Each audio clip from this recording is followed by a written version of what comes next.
Θα πάμε ταξίδι, θα πάμε στη Σκιάθο για ένα πολύ σοβαρό ωστόσο. Και όχι μόνο. Περίμενε. Σήμερα θα πάμε. Να δείξουμε που θα πάμε πρώτα. Λοιπόν, ωραία, λοιπόν. Δείχνουμε εκεί πέρα. Για δέστε. Έχουμε. Δεν τη διεκδικούν τη Σκιάθο και τη Σκύρο οι γείτονες. Θα πάμε και Σκιάθο αριστερά και δεξιά Σκύρο. Ωραία. Πρώτα πάμε με Σκιάθο. Μίτσουμ που θα έλεγε και το Μίτσουμ Κάτσε, πώς έλεγε το τέλος. Με τη Σκύρο φτάνουνε. Δύο ταξίδια λοιπόν σήμερα σας έχουμε σε λίγα λεπτά.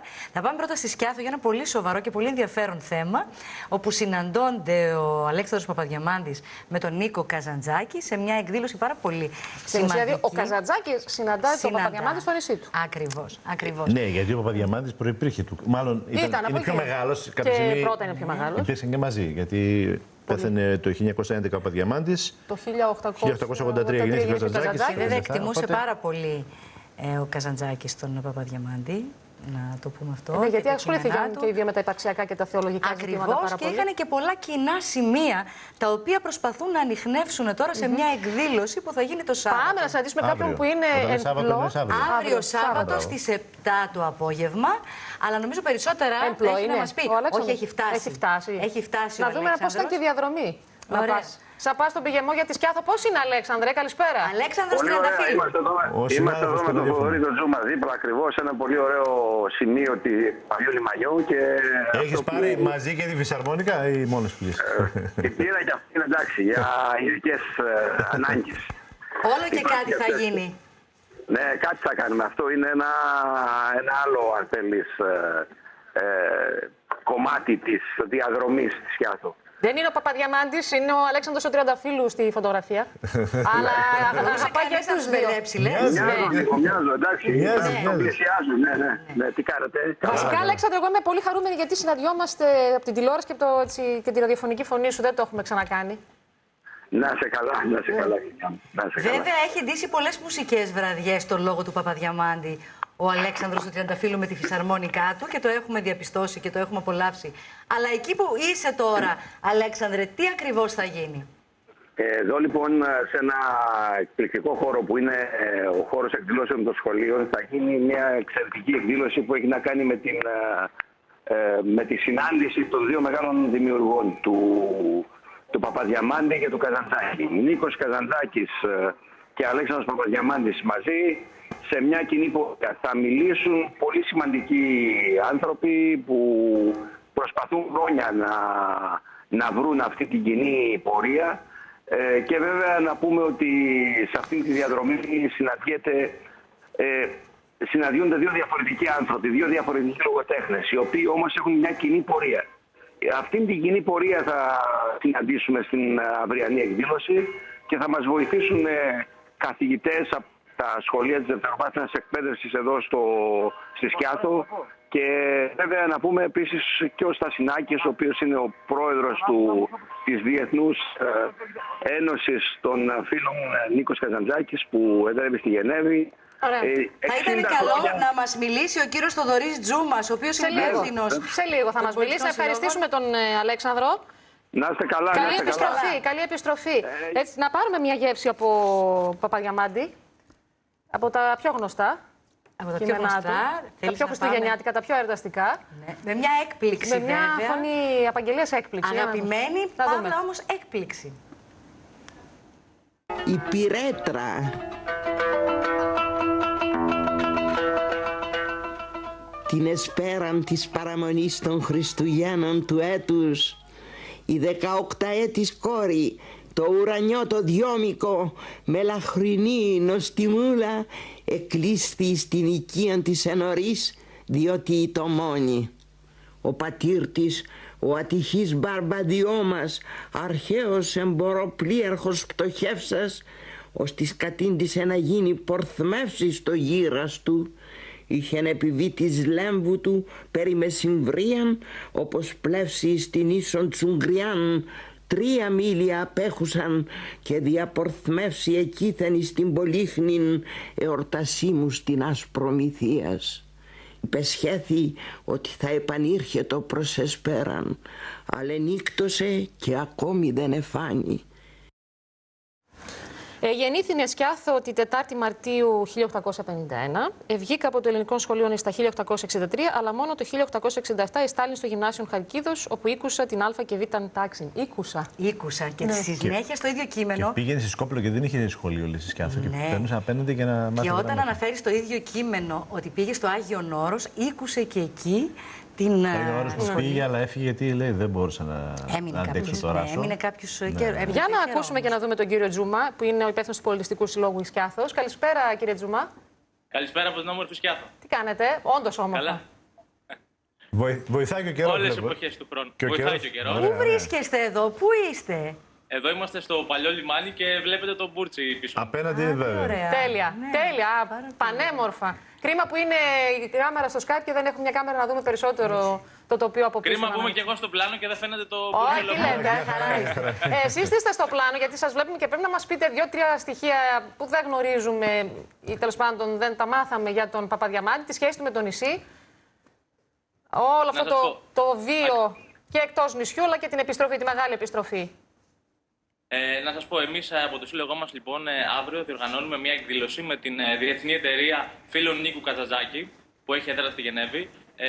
Η εταιρεία έχει αναλάβει να διοργανώσει ένα πρόγραμμα εκδηλώσεων στην Ελλάδα για το 2017 με αφορμή της κήρυξής του ως έτος Καζαντζάκη, διότι φέτος συμπληρώνει 60 χρόνια από το θάνατό του.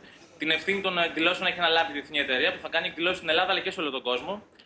Από τον περασμένο Αύγουστο, λοιπόν, έχουμε αναπτύξει μια στενή συνεργασία με τη Διεθνή Εταιρεία με σκοπό τη διοργάνωση της αυριανής εκδήλωσης, που τίτλο έχει Παπαδιαμάντης και Καζαντζάκης, οι δύο κορυφαίοι της ελληνικής λογοτεχνίας. Συμβολή στο πρόγραμμα της εκδήλωσης είχαν και τα σχολεία δευτεροβάθμιας εκπαίδευσης Σκιάθου. Εδώ αξίζει να σας πω δύο πράγματα για το πρόγραμμα της εκδήλωσης. Στόχος είναι να βρεθούν, αν υπάρχουν, κοινά σημεία στο έργο των δύο μεγάλων λογοτεχνών και θέματα που απασχόλησαν και τους δύο. Ομιλητές λοιπόν στην εκδήλωση θα είναι ο κύριος Στασινάκης, ο πρόεδρος της Διεθνής Εταιρείας και ιδρυτικό μέλος. Επίσης θα είναι ο κύριος Σόλαρης, καθηγητής στο Μουσικό Λύκειο Καλαμάτας. Και από τα σχολεία της Σκιάθου η κυρία Μαλαμός θα μένει. Ναι, μας τα είπε και ο συνάδελφος ο Αλέξανδρος ο Τριανταφύλλου. Λίγο θα θέλαμε να σταθούμε σε αυτές τις ομοιότητες, τα κοινά σημεία των δύο, Παπαδιαμάντη και Καζαντζάκη. Και κυρίως στο θέμα το υπαρξιακό και το θεολογικό. Να σας πω, η αλήθεια είναι πως περιέγραψαμε την κοινωνία της εποχής τους, αλλά από διαφορετικές προοπτικές. Ο Μένι Παπαδιαμάντης επηρεασμένος από τη λαϊκή παράδοση και την φιλοκαλική φιλοσοφία, ο Δε Καζαντζάκης από το δυτικό πολιτισμό, ίσως γι' αυτό είχε και πιο οικουμενική απήχηση το έργο του σε σχέση με τον Παπαδιαμάντη. Όπως λέμε και εμείς το έργο του. Ο Καζαντζάκης ήταν και ο περισσότερο μεταφρασμένος συγγραφέας Έλληνας. Ακριβώς, αλήθεια είναι αυτό. Και ο Παπαδιαμάντης βέβαια έχει μεταφραστεί σε περισσότερο από 12 γλώσσες, αλλά όχι όσο ο Καζαντζάκης. Αυτό είναι αλήθεια.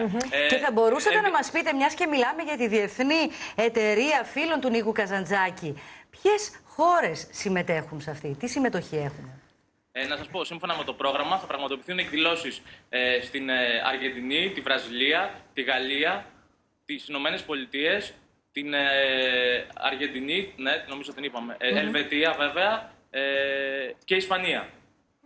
Εγώ θα ήθελα να σταθούμε λίγο στο έργο και στο λόγο και των δύο και κυρίως τώρα επειδή αναφερθήκαμε λίγο στον Παπαδιαμάντη να επικεντρωθούμε λίγο στον Καζαντζάκη και επειδή είδαμε και το μικρόφωνο του BBC σε μια φωτογραφία να πάρουμε ένα απόσπασμα από την τελευταία συνέντευξη του Καζαντζάκη για το τι σημαίνει ζωή, θάνατος, δημιουργία μέσα από τη ζωή και μέσα από το θάνατο.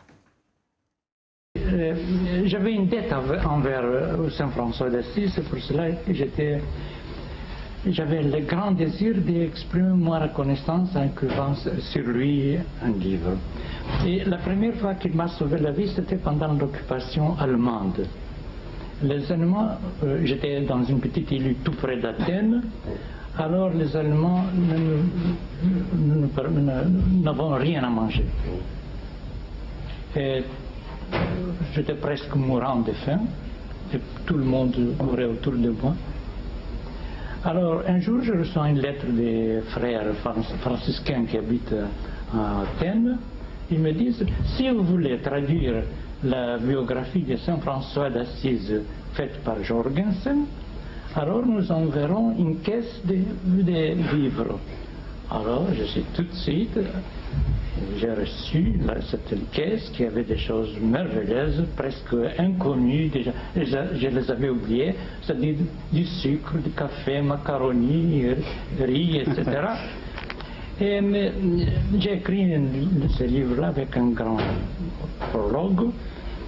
Et la seconde fois la seconde fois, c'était lorsque j'étais gravement malade. Alors j'ai pensé tout à coup à Saint François d'Assise, c'est-à-dire, je voulais penser à un homme qui a pu vaincre la mort.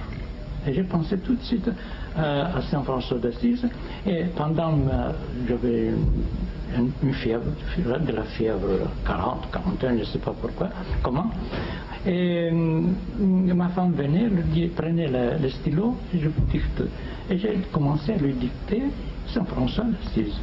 Et surtout, la poésie, les choses poétiques. Ο Νίκος Καζαντζάκης σε μία από τις τελευταίες του συνεντεύξεις. Γιατί έχει πολλές με εικόνα. Και στο BBC. Αυτή ήταν σε γαλλικό κανάλι. Ήταν σε γαλλικό. Και καταπληκτικά τα γαλλικά. Βέβαια, εκεί. Εντάξει, ούτως ή άλλως που. Δεν την είχα δει. Κύριε Τζούμα. Μου δίνεται αφορμή σε ό,τι αφορά το θάνατο να σας πω ότι ένα σημαντικό μέρος της εκδήλωσης αφορά ένα θέμα που απασχόλησε και τους δύο. Είναι ο μύθος με τη στοιχειωμένη καμάρα. Έχει λοιπόν τίτλο από τη στοιχειωμένη καμάρα του Παπαδιαμάντη στον πρωτομάστρο του Καζαντζάκη. Πρόκειται λοιπόν για μια ιστορία που έχει τις ρίζες της στην αρχαία ελληνική τραγωδία, με θέμα το πώς ο θάνατος μπορεί τελικά να φέρει καλό, να φέρει κάτι αισιόδοξο. Στο κομμάτι λοιπόν αυτό, που η εμπνευσμένη ιδέα ήταν της φιλολόγου Σουλτάνης Ασημίνα εδώ του Γυμνασίου Σκιάθου, θα συμμετέχει ο Αντώνης Μιτζέλος, ο οποίος έχει συνθέσει μια σονάτα με τον τίτλο αυτό και θα την ακούσουμε για πρώτη φορά στην εκδήλωση που θα πραγματοποιηθεί αύριο. Εντάξει, ο θάνατος, η σχέση με την Εκκλησία που ήταν πάντα αυτή η σχέση περίεργη Καζαντζάκη και Εκκλησίας, και υπάρχει αυτός ο μύθος του αφορισμού που τελικά ποτέ δεν έγινε. Αλλά επεισοδιακή ήταν και η κηδεία του Καζαντζάκη, παρότι ήταν πάνδημη η κηδεία. Η Εκκλησία είχε μία απόσταση. Και εδώ έχουμε και υλικό από τα επίκαιρα, από την κηδεία του Καζαντζάκη, ο οποίος πέθανε βέβαια στο εξωτερικό, κύριε Τζούμα, αλλά η σωρός του μεταφέρθηκε στην Κρήτη, στο γενέθλιο τόπο. Η Εκκλησία, έχω την εντύπωση ότι όπως και κάθε άλλος χώρος που θεωρεί ότι φυλάται τη μόνη και αληθινή αλήθεια, πάντα αισθάνεται αμυνόμενη απέναντι σε ανθρώπους που δείχνουν ότι μπορεί να υπάρχουν και άλλοι δρόμοι και άλλες φιλοσοφίες και άλλες αντιλήψεις. Οπότε εγώ έτσι το βλέπω αυτό, σαν αμυντική στάση. Η στάση αυτή που είχε κρατήσει απέναντι στον Καζαντζάκη, βέβαια που δεν ήταν ο μόνος. Βέβαια και οι δύο ήταν βαθιά θρησκευόμενοι, με τη δική τους προσέγγιση στο Θεό. Αυτό είναι και μέσα από τα κείμενά τους. Εμένα ο Παπαδιαμάντης μου θυμίζει λίγο και Ντοστογεύσκη. Είναι ο πρώτος που τον μετέφρασε άλλωστε, από τα γαλλικά στα ελληνικά. Το έγκλημα και τιμωρία. Προσπαθούσε ο Παπαδιαμάντης με μεταφράσεις να ζήσει και τελικά. Και μέσα από τις μεταφράσεις επηρεάστηκε και το έργο του. Και δεν μπορούσε να ζήσει και κάνανε έρανο και οι φίλοι του μέχρι και ο Προβελέγγιος εκεί να μαζέψουν χρήματα για να ζήσει.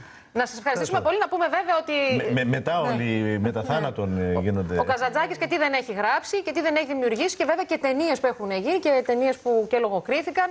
Αλλά εμείς θα σας αποχαιρετήσουμε με ένα απόσπασμα από ταινία που στηρίχθηκε σε έργο του Παπαδιαμάντη, τη Φώνησα.